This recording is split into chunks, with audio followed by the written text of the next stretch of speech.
ating YWAB ministry. Wow. YWAB on fire. On fire na on fire talaga. So, good morning everyone. Welcome to Jesus is Alive Community Bahrain. Welcome to all of you who are here in Adari Park. And we would like to say hello, shalom, shalom sa ating pong mga nanonood sa online. Welcome to Jesus is Alive Community Bahrain. We are so glad that you are here with us today. Amen. So, praise God. Our message for today is entitled, Victory Over Death. Victory over Death.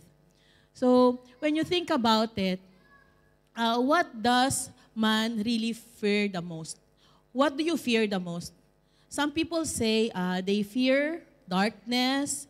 Some people say they fear falling in love. Some say they are afraid of Judith ng utang. But the greatest fear of man, according to statistics, is the fear of death. Do you believe that? Yeah. Actually, around 20% in the worldwide statistics shows around 20% is afraid of death.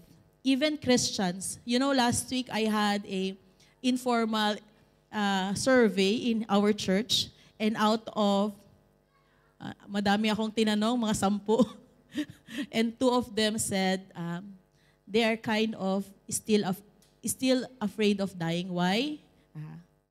Because they are afraid of what will happen to the people that they love, which is very valid, di ba? Actually, 20% is very high. But there's another percentage that is closely following, the fear of public speaking. Are you afraid of public speaking? Praise God. So, the Lord has given us victory over death, and He will also give us victory over fear of public speaking.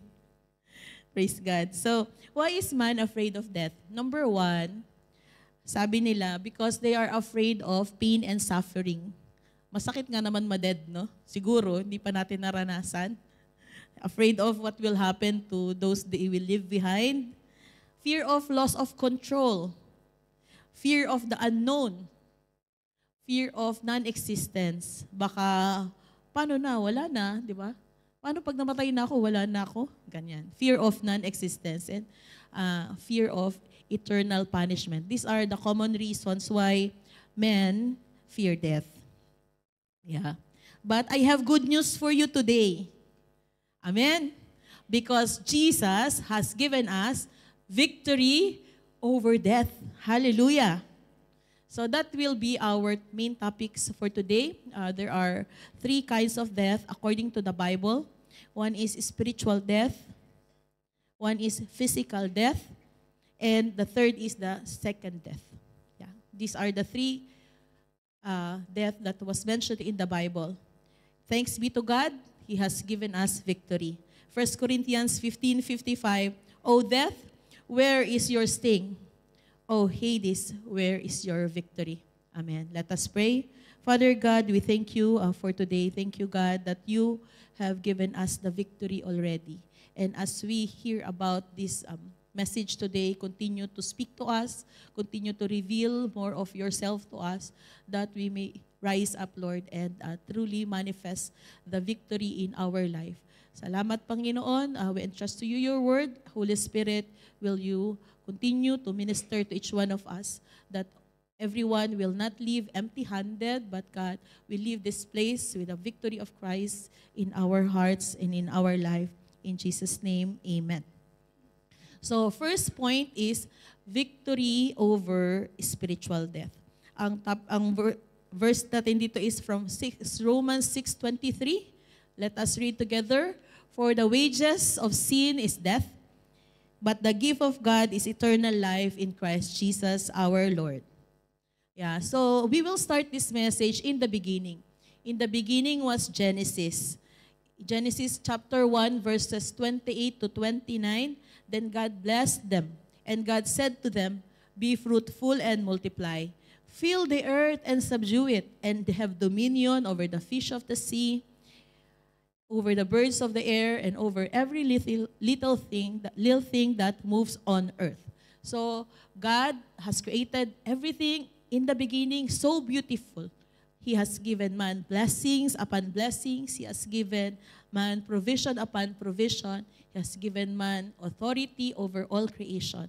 And he said in Genesis chapter 1, verse 31, "And God saw everything that he has made, and indeed it was very good. And so the evening and the morning were the sixth day." Hallelujah. Everything was good. Yeah. But there is a catch. In Genesis chapter 2, verse 17, God has given one restriction to man. This single restriction was man not to eat from the tree of the knowledge of good and evil. And sabi niya sa Genesis 2:17, "And the moment that you eat it, the day that you will eat it, you will surely die." The consequence of disobedience to God was death. Yeah. So, ito trivia lang, study of sin. So, ito ang unang kasalanan. This was the first sin, study of sin, hamartiology. Kaway-kaway sa mga intellectual. So, okay, that's not the topic, but wala lang. So, the moment that Adam and Eve ate from the tree of good and evil, the Lord said, "You will surely die." Romans 6:23, "For the wages of sin is death." When we think about that, we think that our breath will cease, or our functions will no longer work, or our brain will be dead. Na? But in this case, the death that God was telling Adam and Eve was the separation from God, which is the first death that was mentioned in the Bible, spiritual death. Yeah. Separation from God is spiritual death. So, it was in Genesis 3 that the temptation of Adam and Eve was pictured in the Bible. And also in Genesis 3, we will talk about what happened after Adam and Eve ate the fruit of the tree of good and evil. Yeah. So, they did not die physically, but there are symptoms of spiritual death, which maybe you can relate when you remember when you don't know Jesus yet. Diba? Number 1 is loss of innocence and sense of personal guilt. Genesis chapter 3, verse 7, "Then the eyes of both of them were opened, and they knew that they were naked, and they sewed fig leaves together and made themselves covering." So what happened? Loss of innocence. They knew that they were naked, which before hindi naman nila yan alam. Yeah. So, naalala nyo ba, nung bata pa kayo, pagising mo nung una kang uminom ng alak? You knew. You knew. Yeah. And then, they tried to make remedy. They tried to solve their sin by themselves. Yeah. They sewed fig trees so to cover themselves. But you know, brothers and sisters, all human efforts to fix our sin will eventually fail. All human efforts to fix our sin will fail because only God can remedy human sinfulness. Amen? Only God can remedy human sinfulness. Yeah. Just like when you first scratch the car and you try to put a sticker, you cannot cover the scratch in the car. Diba? Ganun yun. We cannot remedy our own sinfulness. Only God can rescue us. Number 2, the second is symptom of spiritual death that happened to Adam and Eve, alienation from God. Genesis chapter 3, verse 8, "And then they heard the sound of the Lord God walking in the garden in the cool of the day. And Adam and his wife hid themselves from the presence of the Lord God among the trees of the garden. Probably before, when God visits them in the afternoon, they are so excited to meet God.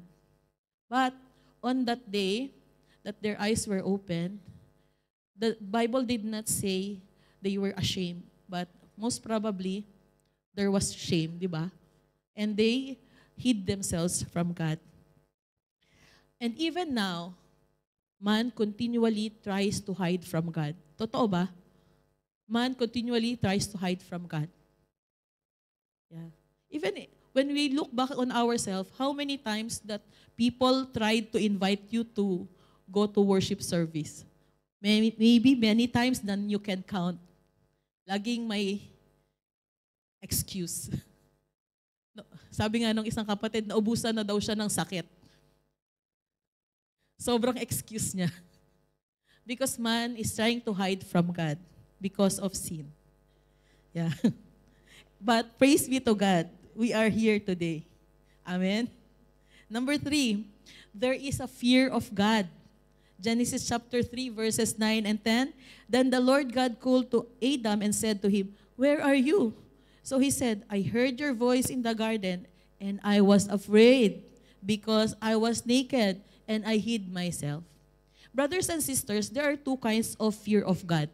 Number 1, itong naramdaman ni Adam nung araw na nagkasala sila sa Panginoon. He was afraid. This is the bad kind of fear of God. Because this fear of God causes you to hide away from God, to pull away from the congregation of the brethren, from the fellowship of the saints. This is the bad kind of fear. But there is a good fear. Good fear that was mentioned in Proverbs chapter 9, verse 10.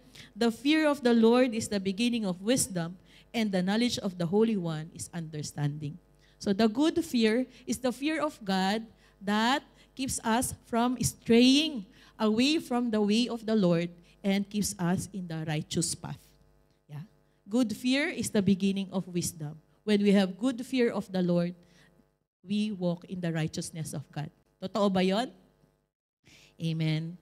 Number 4, symptoms of spiritual death, refusal to accept responsibility.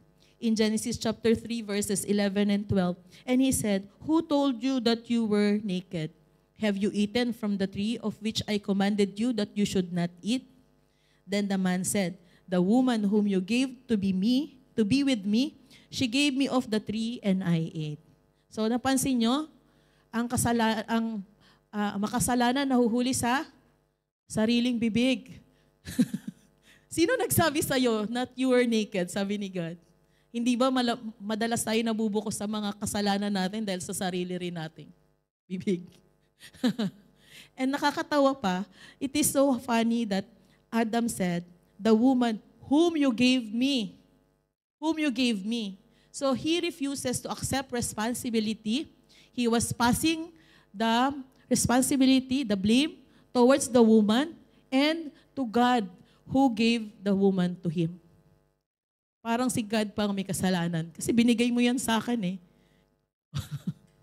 And even the woman, when God said, the woman blamed the snake. Diba? So, symptom of spiritual death is when we refuse to accept responsibility.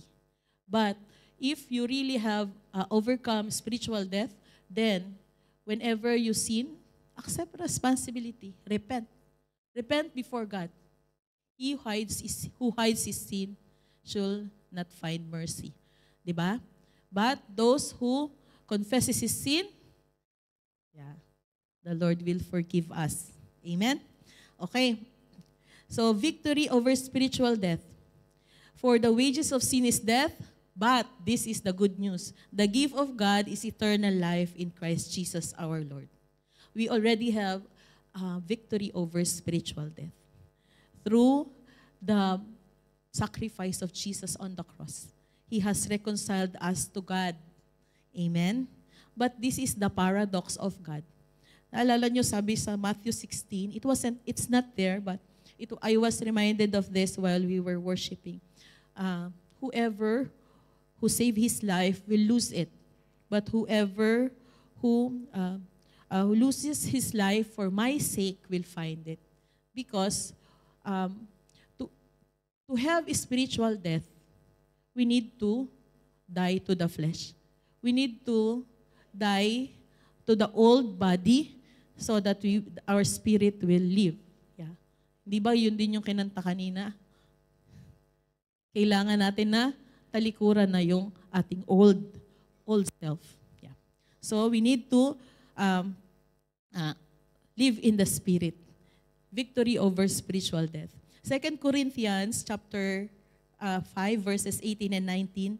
Now all things are of God, who has reconciled us to himself through Jesus Christ and has given us the mystery of reconciliation. It is God himself. In his love for us, he desires us to be reconciled back to him.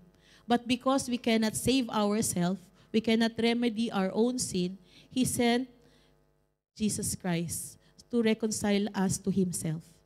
And then, afterwards, has given us the ministry of reconciliation. Ano ibig sabihin nun? That is, God was in Christ. It was God himself through Christ. Nire-reconcile niya tayo. And then, in the end, he has also called us, commissioned us for the ministry of reconciliation. That through our life, other people will also be reconciled to God. Amen? Malinaw po ba? Yeah. So, praise the Lord. Do we want to overcome spiritual death? Amen. So, we need to receive the Spirit of God through Jesus Christ. We need to die to the flesh. Amen. So that's our main point, number 1, victory over spiritual death. Now, there is a second death. It's called the physical death. Ang verse po natin dito ay from 2 Corinthians chapter 5, verse 1. For we know that if our earthly house, this tent, is destroyed, we have a building from God, a house not made with hands, eternal in the heavens. Yeah. So praise God, no? This earthly house that is made from flesh, house pa lang, but God will give us building. Ganon ang Lord eh. Yeah. So the moment that Adam and Eve sinned, they did not die immediately. Yeah, we have already talked about this. But because of their sin, their body started to physically die also. Yeah.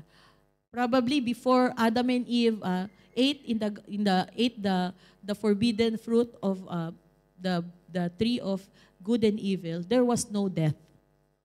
But after they ate, then there became a gradual physical death that is happening in their body. They did die eventually. Hindi pa sa Genesis 4, pero sa Genesis 5, them and their families, parang parang sementeryo sa Genesis 5. Maraming mga namatay. But the first physical death in the Bible was actually not from old age, but from murder. Yeah. Which is trivia lang naman to. Para sa mga studios. It was when Cain murdered his brother Abel, di ba? Yeah. But in Genesis chapter 3, verses 17 to 19, then to Adam he said, because you have heeded the voice of your wife and have eaten from the tree of which I commanded you, you shall not eat of it. Cursed is the ground for your sake. In toil you shall eat of it all the days of your life. Both thorns and thistles it shall bring forth for you, and you shall eat the herb of the field.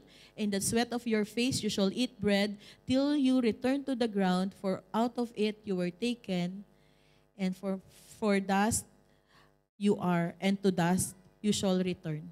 So from after this incident, the man's lifespan has nagkaroon na siya ng expiration date. And from the time of Adam and until to our time now, paliit ng paliit yung expiration. Palapit ng palapit. During the Genesis time, the lives of those we read in the Bible was around 900. Yeah. But you know, here and now, the average lifespan of people is around 80 years na lang. 80 years. This is depending on where you live, depending on your lifestyle. Yeah. So you can really see that although they did not immediately die, but the body started to deteriorate. But we have a promise from God. Huwag kayong malungkot. 2 Corinthians chapter 5 verse 1. For we know that if our earthly house, this tent, is destroyed, we have a building from God, a house that made with hands, eternal in the heaven. Yeah. So although this body will eventually die, it will deteriorate, but we have victory over physical death. How? Because God will replace this earthly flesh, this mortal body, with a body that is immortal. Yeah.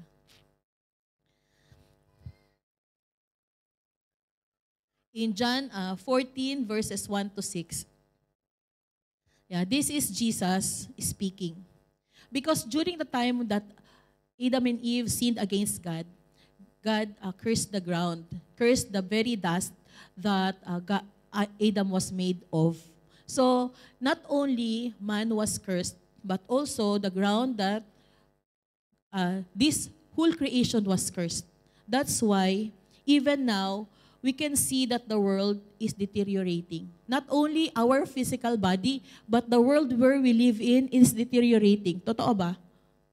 Hindi nyo ba nakikita that the world is slowly dying? Dati, hindi masyadong mainit, di ba? Pero ngayon, pagka mainit talaga. Before, ang earthquake, hindi natin naririnig. We don't hear about earthquakes. But now, when we hear about earthquakes, massive earthquakes are happening. And then, before, sasabihin ng mga lolo't lola, the air was so pure. But now, what kind of air are we breathing? The earth is slowly dying also. But this is the promise of Jesus. So, not only us has victory over physical death, Jesus has also prepared for us somewhere to live. Sabi niya sa John 14, let not your heart be troubled. You believe in God, believe also in me. So, we need to believe. In my Father's house are many mansions. If it were not so, I would have told you. I go to prepare a place for you. And if I go and prepare a place for you, I will come again and receive you to myself, that where I am, there you may be also. And where I go, you know, and the way you know. But Thomas said, si Thomas, pilosopo rin no? Sabi niya, Thomas said to him, Lord, we do not know where you are going. How can we know the way? So Jesus is saying here, don't worry that this place where you are, this is only temporary. I will go and prepare a place for you. Jesus is preparing a place for us in His Father's house. Where? In heaven, where it will not die. Yeah. Jesus is already there preparing a heavenly home for us. But do you know how to go there? Alam niyo ba kung paano? So katulad ni Thomas, tanungin natin ang Lord, how can we go there, Lord? Sabi ni Jesus, Jesus said to him, I am the way, the truth, and the life. No one comes to the Father except through me. Do you want to overcome physical death? Amen? Do you want to have a heavenly home when our earthly home is done? Amen. So Jesus is saying, He is the way, He is the truth, and He is the life. We will have victory over physical death when we trust in the Lord Jesus and accept Him as our Lord and Savior. Yeah. So in 1 Thessalonians chapter 4, verses 13 to 18. Yeah, this is our blessed hope, that we will no longer die. Our blessed hope is this, that without experiencing the fearful death, we'll just go up to heaven. That Jesus just come back and take us to yourself. That we will no longer experience the pain. We will not experience the suffering. Yeah. So, ito ang panalangin ng bawat Kristiyano from 1 Thessalonians chapter 4. Simulan natin sa 13. But I do not want you to be ignorant, brethren, concerning those who have fallen asleep, lest you sorrow as others who have no hope. So, 14, for if we believe that Jesus died and rose again, even so God will bring him to those who sleep in Jesus. For this is what we say to you by the word of the Lord, that we who are alive and remain until the coming of the Lord will by no means precede those who are asleep. For the Lord himself will descend from heaven with a shout, with the voice of an archangel, with the trumpet of God, and the dead in Christ will rise first. Then we who are alive and remain shall be caught up together with them in the clouds to meet the Lord in the air, and thus we shall always be with the Lord. Therefore, comfort one another with these words. So, this is already the end times. The end time promise of God. Study of the end times para sa mga studios, eschatology. Yeah. So, what is the word saying to us? So, this is what happens when a believer die. When a believer die, this body, which is mortal, is put on the ground. Diba? Totoo? Diba? Either nililibing or na-cremate, but it's put back to the ground. But the spirit goes to Jesus. Paul said it himself in 2 Corinthians chapter 5, verse 8. To be absent in the body is to be at home in the Lord. So a believer, when we are not here on the earth, our spirit will immediately go to Christ. Paano yun? Wala yung body ko nandito sa mundo, nakalibing. The Lord will give us the glorified body. Parang, parang, syempre, we're not ghosts that will go up. We will be given a glorified body to be with God until He calls us again on this time of 1 Thessalonians chapter 4.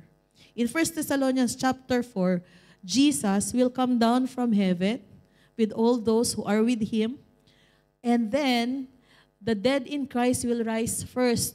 So their spirit was with Jesus, and then their bodies will be resurrected to join body and spirit again, reunited.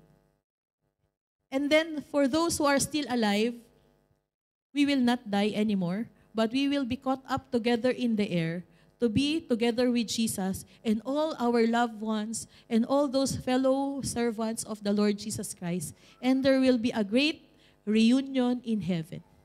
Amen? Nakaka-excite, diba? We will be caught up together in the air and be with those loved ones who have gone before us. Hindi ba napakasaya nun? Yung mga mahal natin sa buhay na nauna sa atin, we say, I miss my mother. We will see them again. So, and this is what we call the rapture of the saints. The blessed hope of all Christians is to be caught up in the air together with Jesus Christ. Yeah. Amen? Gusto nyo ba? Ayaw nyo? Okay, praise the Lord. So the Lord Himself will come down. The Lord Himself will, susunduin niya tayo. And we will not taste death anymore. This is the victory over physical death. Because this body is a decaying body, it cannot enter eternity. In 1 Corinthians 15:50 to 58, Now this I say, brethren, that flesh and blood cannot inherit the kingdom of God, yeah, nor does corruption inherit incorruption. Behold, I tell you a mystery. We shall not all sleep, but we shall all be changed. In the moment, in the twinkling of an eye, at the last trumpet, for the trumpet will sound, and the dead will be raised incorruptible. We shall be changed. For this corruptible must put on incorruption, and this mortal must put on immortality. So when the corruptible has put on incorruption, and this mortal has put on immortality, then shall be brought to pass the saying that is written, death is swallowed up in victory. O death, where is your sting? O Hades, where is your victory? The sting of death is in sin, and the strength of the sin is the law. But thanks be to God, who gives us victory through our Lord Jesus Christ. Therefore, my brethren, my beloved brethren, be steadfast, immovable, always abounding in the work of the Lord, knowing that your labor in the Lord is not in vain in the Lord. Yeah. So because of our Lord Jesus Christ, this corruptible body will be replaced by incorruptible body. And this corruptible home, this mortal home, will be replaced by a heavenly home in heaven. And that's why we say to death, where is your sting? O Hades, where is your victory? Because we are triumphant over death already. Jesus has gone before us to prepare a place for us. Amen. Praise God. Masaya ba kayo? That we have overcome physical death? Yeah. And then this glorified body, there's no more sickness. There's no more pain.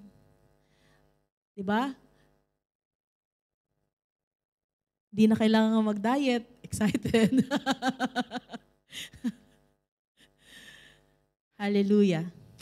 Victory over physical death. And then finally, on our third point, victory over second death. Revelations 20 verses 14 to 15. Then death and Hades were cast into the lake of fire. This is the second death. And anyone not found written in the book of life was cast into the lake of fire. The second death was mentioned 4 times in the Bible. Yeah. So, Adam's sin caused every one of us to be guilty of sin. That's why, beginning from Cain and Abel, they were already born as a with a sinful nature. That's why Cain was able to kill his brother, because of the sinful nature of man. We were all born spiritually dead. Yeah. And we are destined to physically die. Now, church, what we need to do? We need to correct our spiritual death before we encounter physical death, so that we will not encounter the second death. Amen? Did you get that? Because we were born of a sinful nature, we were born spiritually dead. And we are destined to be physically dead. In order that we will not experience the second death, which is the third kind of death, which is eternal separation from God in the lake of fire, we need to remedy our spiritual death before our physical death. Bago tayo mamatay, kailangan tayo ay mabuhay na magbuli kay Kristo para hindi natin maranasan yung eternal death, which is the second death in the lake of fire. Amen? Praise the Lord. So, sabi ko nga, 4 times na minention sa Bible ang second death. In Revelations chapter 2, verse 11, he who has an ear, let him hear what the Spirit says to the churches. He who overcomes shall not be hurt by the second death. So, sino daw yung hindi ma-hurt ng second death? the one who will overcome. And paano siya makaka-overcome? He needs to hear what the Spirit says. So, para tayo ay makadigtas sa second death, we need to hear from the Spirit. And this can only happen when we are born in the Spirit. Because the Spirit and the flesh cannot communicate together. Yeah? So when we are born in the Spirit, when we receive our Lord Jesus Christ, the Holy Spirit speaks to us, enable us to overcome and therefore not be hurt by the second death. Okay? Revelation chapter 20, verse 6 and 14. Blessed and holy are those who share in the first resurrection. The second death has no power over them, but they will be priests of God and of Christ and will reign with Him for 1,000 years. So anong sabi ng Bible? Sino daw yung the second death has no power over them? Those who were caught up in the first resurrection, and that is the rapture that we are talking about earlier. If you are already there, alam niyo yung pag naglalaro kayo ng games, di ba? Tapos may cheat. When you have the cheat, you can just jump over that level. So when you are caught up together with God, then you jump over the suffering. You jump over the great tribulation. You have the cheat. Sabi naman ng iba, tawag nila doon, may hack. Yun ang hack. Yun ang hack natin. Because this earth is dying. And this earth is going towards destruction. But there is a hack. When we receive our Lord Jesus Christ, then He will take us out from there and bring us to the Father. Yeah. In verse 14, then death and Hades were thrown into the lake of fire. The lake of fire is the second death. So dito dinidescribe yung second death. Ang second death pala ay lake of fire. Lake of fire. Imagine nyo ba yon? If you are put in the lake of fire, it's never ending. In eternity mo na doon ka sa lake of fire. Gusto nyo ba yon? No. Sino bang may gusto nun, di ba? Kumbaga, para kang smoke. Revelations 21 verse 8. But the cowardly, unbelieving, abominable, murderers, sexually immoral, sorcerers, idolaters, and all liars shall have their part in the lake which burns with a fire and brimstone, which is the second death. Yeah. Kung gusto mo naman na ma-experience ang second death, ito pala yung sikreto. Be cowardly, be unbelieving. Be abominable, murderer, and sexually immoral. Be a sorcerer, be an idolater, and be a liar. And surely, may place ka doon sa lake of fire. Kung ayaw mo naman, syempre, doon ka sa kabila. Follow the way of Jesus. Amen? Yeah. So, ang sabi pa dito, sa binasa natin kaganina, sino pa daw yung hindi ma-experience ang lake of fire? Yung mga tao na nasa book of life. Sabi niya sa Revelation chapter 20 verses 11 to 15, when I saw a great white throne and him who sat on it, from whose face the earth and the heaven fled away, and there was found no place for them. And I saw the dead, great and small, standing before God, and books were opened, and another book was opened, which is the book of life. So Revelation 20 is saying that when everything have passed away, all of the dead will face judgment. And the books will be opened. Maraming books. Yeah? But there is a special book, which is called the book of life. Amen. So, all the dead will face judgment. Walang mayaman, walang mahirap, walang maganda. Yeah. Lahat tayo haharap sa judgment. In verses, and the dead were judged according to their works by the things which were written in the book. So, kalista pala lahat ng ginagawa natin. We are accountable for everything that we do, every word that we speak. The sea gave up the dead who were in it, and death and Hades delivered up the dead who were in them, and they were judged, each one according to his work. So there are books that is recording everything that we are doing. Huwag mo sabihing mabait ka naman. Kasi sigurado, kahit mabait tayo, meron tayong nagagawa na hindi maganda, di ba? Yeah. So, still, it's all written in the book. And then, sabi niya dito, verse 14, then death and Hades were cast into the lake of fire. This is the second death. And anyone not found written in the book of life was cast into the lake of fire. So, praise God, merong book of life na nagbibigay sa atin ng pag-asa.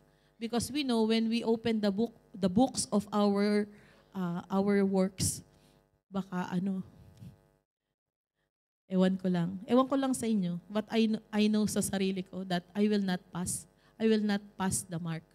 But thanks be to God who has given us the victory through our Lord Jesus Christ. Yeah. There is a hack. There is a cheat. It's called the book of life. If your name is written in the book of life, then meron kang way out. Amen? Sabi, sino ba itong mga pumupunta sa book, nasusulat sa book of life?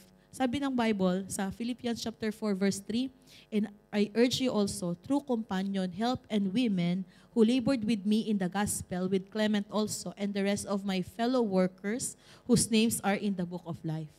So sabi ni Paul, yung kanya palang mga fellow workers in the gospel, their names are already in the book of life. Sino pa yung mga nasa book of life? Sa Revelation chapter 3 verses 1 to 5, and to the angel of the church in Sardis write, this thing says, he who has 7 spirits of God and the 7 stars, I know your works, that you have a name, that you are alive, but you are dead. Be watchful and strengthen the things which remain that are ready to die, for I have not found your works perfect before God. So kahit na mabait tayo, but our works are not perfect before God. So sabi dito, remember therefore how you have received and heard, hold fast and repent. Therefore, if you will not watch, I will come upon you as a thief, and you will not know what hour I will come upon you. We don't know when is the second coming is coming. We need to be ready always.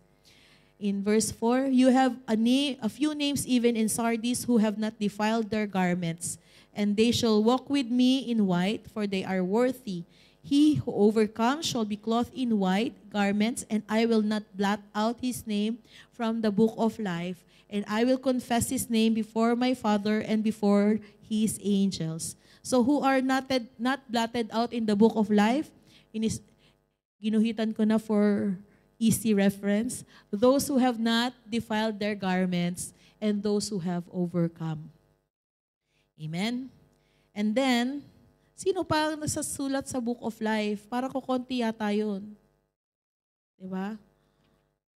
In Revelation chapter 5 verses 4 to 9, so I wept much because no one was found worthy to open and read the scroll or to look at it. But one of the elders said to me, do not weep. Behold, the Lion of the tribe of Judah, the root of David, has prevailed to open the scroll and to loose its 7 seals. And I looked, and behold, in the midst of the throne and of the 4 living creatures, and in the midst of the elders, stood a lamb as though it has been slain, having 7 horns and 7 eyes, which are the 7 spirits of God sent out into all the earth. Then he came and took the scroll out of the right hand of him who sat on the throne. Now when he had taken the scroll, the 4 living creatures and the 24 elders fell down before the Lamb, each having a harp and golden bowls full of incense, which are the prayers of the saints. And they sang a new song, saying, you are worthy to take the scroll and to open its seals, for you were slain. You have redeemed us to God by your blood, out of every tribe and tongue and people and nation. Amen. Praise God. So who are we talking about here? Who is the writer talking about here? It was Jesus. Jesus who was slain, who has redeemed us by the blood. It is his scroll. He is the only one who has the authority to open the scroll. Yeah. So those who have been redeemed by the blood of the Lamb who was slain, their names are written in the book of life. Revelations 13 verse 8, all who dwell on the earth will worship him, whose names have not been written in the book of life of the Lamb, slain from the foundation of the world. See, sabi niya dito, the book of life of the Lamb. So it is the Lamb who owns the book of life. And those who are not written, whose names are not written in the book of life, in the last days, when the Antichrist will rise up, they will be starstruck and they will worship the Antichrist. But those who have their names written in the book of life, they will not worship the Antichrist. Amen. In Revelations 21 verse 27, but there shall by no means enter it anything that defiles or causes an abomination or a lie, but only those who are written in the Lamb's book of life. So, the book of life is owned by the Lamb. He has written the names of those who have been saved by His blood. And we are given those whose names are written are given the privilege to be able to enter the new heaven. Yeah. So, do you want your name to be written in the book of life? Yun ang tanong eh. You want? How do you make sure that our name is recorded in the book of life? Trust in Jesus Christ and receive Him as your Lord and Savior. Romans chapter 5 verse 8, but God demonstrates His own love toward us that while we were still sinners, Christ died for us. God loves us so much that though we were still sinners, already Christ has given His life so that our names will be written in the book and we will be with Him in eternity. But we need to trust in Him and receive Him as our Lord and Savior. 2 Corinthians 15, verse 3, for I delivered to you first of all, which I also received, that Christ died for our sins according to the Scriptures. Yeah, so Christ died for us, and through Him, we will be saved. John 14:6, ito ulit, Jesus said to him, I am the way, the truth, and the life. No one comes to the Father except through me. When we have Jesus Christ, then we have the way to victory over the second death. Will you accept now God's way of escape from the lake of fire and the second death? Will you accept Him now? Yeah. If you have accepted Him, congratulations. If you have not accepted Him, then this is the time that you need to receive Him as your Lord and Savior. And it's not, hindi naman siya komplikado. Paano ko ba i-receive siya? Kailangan bang magpatulo ng dugo? No, there's no need. You just need to confess your sins to God, and then tell Jesus, I accept you as my Lord and Savior. Ganun lang. Kasi in confession, there is power. When we confess it, then may power na yon for our salvation. Amen? But there is a warning. In Revelations 21 verse 8, but the cowardly, unbelieving, abominable, murderers, sexually immoral, sorcerers, idolaters, and all liars shall have their part in the lake which burns with fire and brimstone, which is the second death. Although you have said that Lord, Jesus is your Lord and Savior, but you do not walk your talk, it means that you have only received Him as your Savior, but you do not want to make Him your Lord. And therefore, still you have your space in the lake of fire. Because Matthew chapter 7 verse 21 said, not everyone who called me Lord, Lord will enter the kingdom of heaven, but one who does the will of my Father who is in heaven. You can easily say, yes, Jesus, I believe in you, save me, but when our life does not follow, we are still living in the cowardly, unbelieving, abominable, murdering, sexually immoral, sorcery, idolatry, and lying, then praise God. So, in conclusion, brothers and sisters, we have victory over spiritual death. Man was separated from God because of sin and reconciled back to Him through Jesus Christ. Totoo? Amen. So, we have already overcome spiritual death when we receive Jesus as our Lord and Savior. Number 2, we have victory over physical death. Though this earthly body will perish, God has given us immortality through Jesus Christ. And we have victory over second death.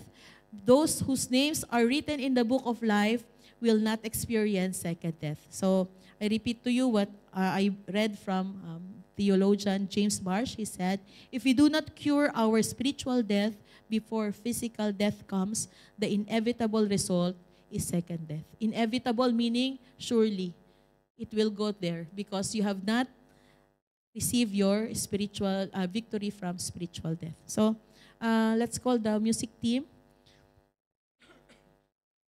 I just want to share with you one. This is where we will end. There was a story that really touched my heart while I was researching this topic. There was a conversation in the womb, life after delivery. This was written by Dr. Wayne Dyer. In a mother's womb, so listen kwento lang to.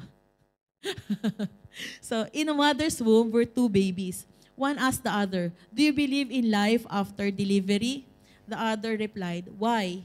Of course, there has to be something after delivery. Maybe we are here to prepare ourselves for what we will be later. Sabi niya. Tapos, sabi niya, I don't know, but asan yung ano ko? Yeah. Next. Okay, so naputol. So, pero sabi niya, how can we live outside of their womb and our life is in the umbilical cord, sabi ng first baby. The second said, I don't know, but there will be more light than here. Maybe we will walk with our legs and eat from our mouth. Maybe we will have other senses that we can't understand now. Sabi ng isa, ng first baby, nonsense. There is no life after delivery. What kind of life would that be? The second said, I don't know, but there will be more light than here. Maybe we will walk with our legs and eat from our mouth. Sabi niya, that is absurd, sabi ng first baby. Walking is impossible and eat with our mouth? Ridiculous. The umbilical cord supplies nutrition and everything we need. But the umbilical cord is so short, life after delivery is to be logically excluded. Well, sabi ng second baby, I think there is something. Maybe it's a different from here. Maybe we won't need this physical cord anymore. Sabi niya, we will meet, sabi niya, ano sabi dito? Nonsense, sabi ng first baby. The moreover, if there is life, then why has no one ever come back from there? Delivery is the end of life. And after delivery, in the after delivery, there is nothing but darkness and silence and oblivion. It takes us nowhere. Well, I don't know, but certainly we will meet Mother and she will take care of us. Mother, you will actually believe in Mother? That's laughable. If Mother exists, then where is she now? The second says, she is all around us. We are surrounded by her. We are of her. It is in her that we live. Without her, this world would not and could not exist.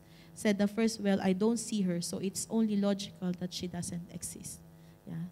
So sometimes, the second baby said, when you are in silence and you focus and you really listen, you can perceive her presence and you can hear her loving voice calling down from above. Yeah, so many people are saying there's no life after this life. The babies are also saying there's no life after delivery, but we know the truth. Amen? We are here. So, but we don't need to be afraid. We don't need to be scared of death. Pain and suffering, this is part of the world. Fear of what will happen to the people of we love. Do not be afraid because God loves them as He has loved us. Loss of control, we never had control in the beginning. Unknown, it's okay because Jesus is already there. Amen? Hallelujah.